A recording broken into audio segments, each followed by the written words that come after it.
Жените во Македонија поизложени на корупција од мажите. Ова го покажува последната анализа на националната мрежа Жена за жените. Дојди кај мене после работа ќе средиме. Ќе мора да најдеме друг начин да завршиме работа. Ова се најчестите работи кои жените ги слушаат на своите работни места. Според статистиките, жените имаат поголема изложеност на корупција во споредба со мажите, а во Македонија, според експертите, имаме добри закони за родова еднаквост, како институции, тела и комисии за антикорупција, но сепак недостасува имплементација на истите. Изнудата се случува кога пристапот до право, услуга или можност зависи од нечие дискреционо да. А за возраст се очекува сексуална услуга. И тоа ретко е директно, нема пишана трага, значи не може да се докаже или многу тешко се докажува.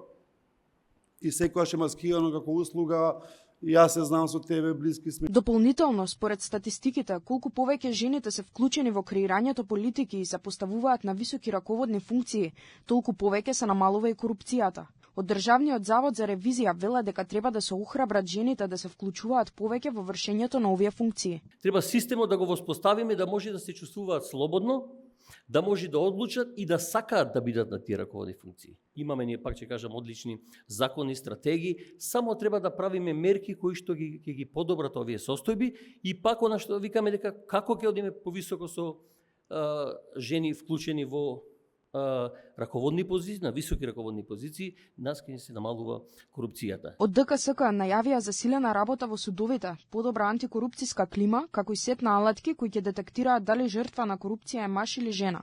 Секоја пријава во ДКСК ќе добие род, доколку е анонимна, бидејќи се разбира, нашата цел е да добиеме повеќе пријави и имате шанса да пријавувате како анонимен пријавител, тогаш ќе се мери кој се пријавува, дали е маж или жена, оној кој што го пријавувате. Од националната мрежа Жена за жените најавуваат дека ја продолжуваат нивната борба за заштита на жените како најизложени на корупција. Велат борбата не престанува овде.